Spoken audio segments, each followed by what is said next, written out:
यहाँ पे देवेंद्र सिंह हैं, वो एम्फेसिस के बारे में पूछ रहे हैं। इन्होंने लिया हुआ है 2200 के भाव पे। अब क्या करें? देखिए देवेंद्र सिंह जी, थोड़ा-सा आपको अपना टाइम फ्रेम बताते तो आपके लिए बेहतर तरीके से सोमेश जी समझा पाते कि क्या करना चाहिए। अंततः करना क्या है वो आपका अपना फैसला होगा, लेकिन क्या-क्या बेहतर हो सकता है, किस-किस तरह की स्थितियाँ बन सकती हैं, उसको वो आपके टाइम पर्सपेक्टिव के हिसाब से, आपके टाइम होराइज़न के हिसाब से ज़्यादा बेहतर समझा पाते। खैर, शॉर्ट टर्म हो या लॉन्ग टर्म, दोनों तरीके से समझा दीजिए एम्फेसिस में क्या बेहतर दिखता है। हाँ, तो इसका गवर्निंग फैक्टर रिजल्ट है जो कि अभी तो नहीं आया है। आईटी सेक्टर है इसलिए वो बहुत ज़रूरी चीज़ हो जाएगी। अभी आप सिंपल इतना समझें कि आपका जो क्लोज़ है ये है 2700 का, विच इज़ 200 ईएमए का क्लोज़ है।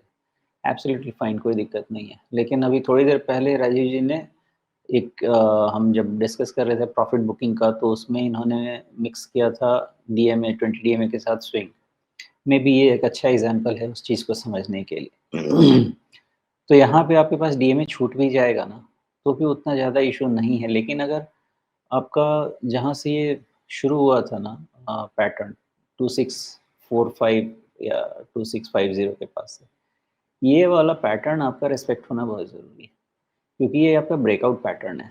तो स्विंग आप अब समझ गए होंगे यहाँ से, क्योंकि ये आपका ब्रेकआउट पैटर्न है ना, यहाँ पहले से यहीं से ब्रेकआउट हुआ था। तो ये चीज़ का खास ध्यान रखिए। 264540 रिजल्ट के बाद, उसके पहले का तो कोई भी एबरेशन हो सकता है, कोई कुछ नहीं कर सकता। रिजल्ट के बाद अगर 2640 के नीचे बंद है तो मतलब कि घातक है, नहीं है तो इसमें चांस बाकी है। बाकी जो भी इसका जवाब देगा रिजल्ट देगा, क्योंकि पैटर्न बहुत, अगर रिजल्ट मान लीजिए कि साइड कर दीजिए, कोई ज़रूरी नहीं है सुनना, देन 2640 इज़ दी हमारे हिसाब से उसको रिस्क मैनेजमेंट के लिए यूज़ करना चाहिए, बाकी वेट एंड वॉच करना चाहिए। जी। अब जिस तरीके से पिछले कुछ दिनों में ये ऊपर से नीचे आया है, क्या ये एक तरह से दिखा रहा है कि ठीक है, हमने लगभग 2000 के आसपास से बड़ी अच्छी चाल ली थी, 3000 तक 50% की राइज हो गई थी, लेकिन उसके बाद आप बहुत आराम से करेक्ट होकर के 50 डे मूविंग एवरेज और 200 डे मूविंग एवरेज के आसपास आ जा रहे हैं। मतलब एक तरीके से आप सेफ खेलना चाहते हैं, बाजार इस रिजल्ट को सेफ खेलना चाहता है कि ठीक है, अगर बढ़िया रिजल्ट आया तो ऊपर जाने में भी दिक्कत ना हो, और अगर खराब रिजल्ट आया तो मतलब एग्जिट करने में भी ज्यादा परेशानी ना हो। दरवाजे के पास आकर के खड़ा हो गया है एक तरह से बाजार यहाँ इस शेयर में।